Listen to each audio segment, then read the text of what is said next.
Hello, my name is Shaughnessy, and I am going to be talking about Gemini rising, and this is for the new moon on March 13th. It's even past, but that's okay. You can still set intentions to it. And so the new moon is at 23 degrees Pisces. So for a Gemini rising, that is actually falling in your 10th house. So, and the ruler of the 10th house is Capricorn. So the 10th house represents your career, authority, your personal power, how you are presenting yourself through your career and your success. So for right now, having that Venus, Neptune, and the sun and moon, new moon there, since Venus is about money, it could be that you could move into a higher position where you would get a higher income or bonuses. You can see an influence of additional money at this time. Now with Neptune there, it can also kind of make you feel unsure of your job. So be careful that you're not falling into any, saying anything that could compromise. You don't want to create unworthiness at work. So really kind of pay attention to that. With the sun and the moon there, the sun represents your power, and it's also creativity and psychic abilities, intuition, because the sun is naturally Leo, and Leo is creativity. And with the moon there, you might be working with one of your passions. That Venus Neptune is artistic also. And so if it's time to start stepping into the artist you, then start doing it, whether it's writing a book, whether it's painting, it's anything creative. Or you're looking at new ways to handle situations at work creatively. Or if you're in marketing, it's a great time. You'll come up with some really good stuff. The one thing about Neptune that you have to be in caution of is any addictive behavior. So are you a workaholic? Really pay attention to your time. If you're salaried and you're putting in 12-hour days, are you actually taking a cut in pay because your salary is based mainly on a 40-hour work week? And yes, sometimes you have to go over, but it can't be every day doing it because you're just giving yourself a cut in pay. So really try to curb that workaholic behavior if that's the case. Or, and it could just be for this month. And, for a short time doing some extra hours, that's fine, especially if people are doing taxes and, if you're a tax accountant, you're going to be putting in the extra hours. But you're going to have the energy for that too. So I'm going to jump to the first house. So the first house is your ascendant. It's your rising sign. And like I said, this is Gemini rising. So the planet Mars is falling into there with the North Node. So the planet Mars you're presenting yourself to the world, your personality. So you might come off as a little more aggressive with that Mars energy. Mars is the warrior. So kind of pay attention to how you're coming off to others, because it's how you show yourself to the world, your personality. And, but using the Mars energy in a good way is you're going to have a lot of excess energy just find good ways to funnel that energy, either by taking walks, going to the gym, riding a bicycle if it's warm weather out. All that extra energy needs to go somewhere so that you're not becoming like a volcano where you might explode. With the North Node, that is asking you to, that's where your soul growth is to really get your personality in balance of how you present the you, and then how you interact with others. So it has to stay in balance.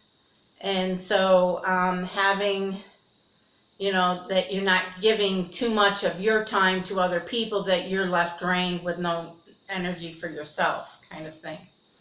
The next house that's being triggered in this is where the South Node is your 7th house of relationships, and that's in with Sagittarius is on that house.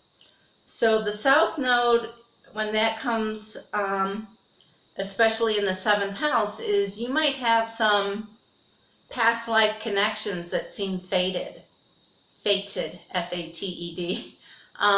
So you might never met this person before, but you have this feeling of really knowing them.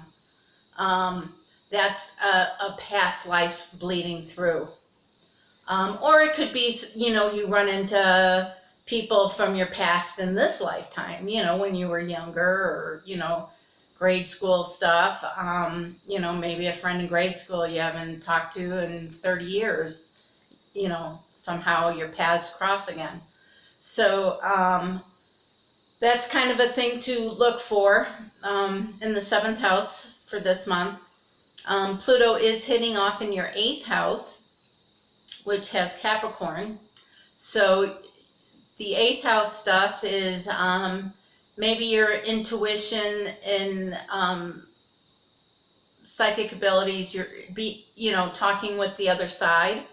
Like if you have a grandfather that passed on, you might start communicating, and that might be getting stronger.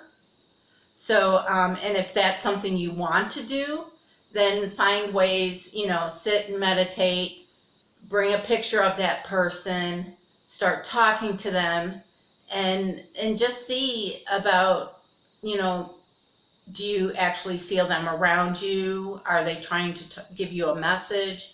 That kind of thing.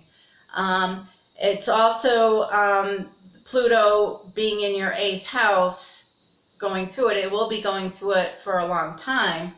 That could mean an inheritance. It could be debts, taxes. So it's other people's resources. It's not really how you make your money. That's the 2nd house. But the 8th house is other people's resources. So maybe like the husband or the wife, one of them gets a promotion and more money into the household, or they get extra side work. It's not really their normal job. It's something extra, maybe a bonus, something that's just given, or a company made a mistake and they refund you some money. It's other people's resources coming back. It can also, it's like a death and rebirth, and the 8th house is also sexuality. So it could mean that, the relationship you're in is not really working, and you have to work on healing that to bring the relationship to another level. And sometimes it could mean an ending to a relationship, that it's no longer working for you. The 9th house is being triggered with the Gemini rising, with Saturn, Jupiter, and Mercury falling in your 9th house. Now your 9th house would be Aquarian energy. So if you're a writer, it could be getting something published. If you're a painter, you could be starting to get your paintings out there.